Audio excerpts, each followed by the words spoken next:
Sports. Now that's like professional football. Guys, this is week 6 of the NFL season, and the trade deadline is upon us. So different than in baseball, where it happens 2/3 of the way through the season. Peter, what's the thinking here? Well, Jimmy, very simple reason. The NFL values all 16 games for its teams. So let's say they have the trading deadline after, say, 11 weeks instead of after 6.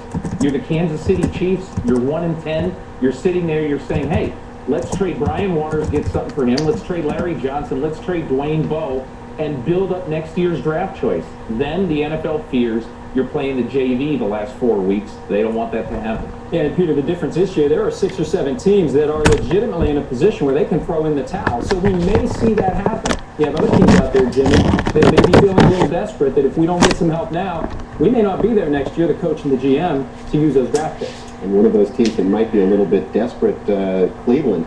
And Brady Quinn, once again, making an appearance. He's always on our show. But let's talk about some players who might be moving. Brady Quinn, you think we're going to see him move? Well, I think he would very much like to be traded, but the Browns want to keep him because as a backup, he's got a very affordable salary, and I don't think they're going to let him go for now. Whether he goes or not, he will not be on the Browns in 2010. I believe they've had enough of Brady Quinn, Eric Mangini, and George Pekinis, the general manager. All right, and if we're talking about vagabond players, another name seems to come up a lot, T.O. Is he going anywhere, Peter, or is he staying in Buffalo? He's absolutely not going anywhere. One of the reasons is the Bills spent $6 million on him. A lot of people bought tickets.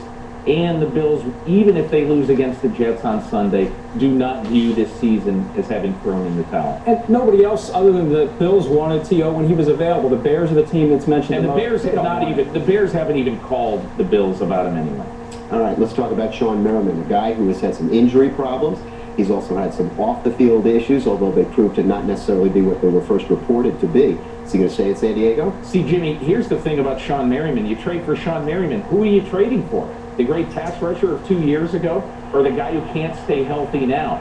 If the Chargers get a good offer for Merriman, they consider it, but I don't think they're going to get a good offer. Yeah, there's just too many unknowns with Sean Merriman at this point. All right, Steven Jackson, another player who's played on a terrible team for a couple of years now. Is he going to stay in St. Louis? You know, it looks like he will, and one of the reasons people are thinking about is the fact that moving him would cause a cap hit of about $5 million, and the Rams, even though they're working on their 16th straight loss, don't have the cap space to absorb that hit. Not only don't they have the cap space, but they believe that Steven Jackson has got at least 3 years left. All right, game of the week this week, Saints and the Giants, both teams undefeated. No! And the Giants, of course, led by a player who won a Super Bowl, was a #1 overall draft pick, Eli Manning. I might film that game, maybe. Even gotten better than he was a couple of years ago. Well, Jimmy, last year Eli Manning, 21st in the NFL in yards per pass attempt. Now he's second only to his brother Peyton. Here's the reason why. He's throwing to receivers before they actually come out of their cut. He's formed such good chemistry with his guys that he's not waiting for them to be looking for the ball. He's throwing beforehand. And guys, this game's so critical because you've got dome teams in the NFC, Saints, Falcons, and Vikings, that the Giants would very much love to drag to the Meadowlands in January. The Giants need this game to keep in position to have home field advantage. All right, quickly, our game tomorrow night, Bears and Falcons. How about a pick from each of them? Yeah! You know, a lot of people forgot about the Falcons when they're on their bye week. Nobody's forgetting about them after what they did to the 49ers. Peter, you can't pick against the Falcons. Just watch me. I'm picking Chicago to win this game. Johnny Knox, Devin Hester, too fast on the carpet for the Falcons. And if I'm not mistaken, you picked the Bears. Yes, I did. And you know, I would love to have that have it back. I want it back.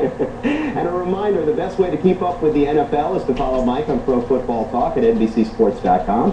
It's halftime in South Bend, USC and Notre Dame.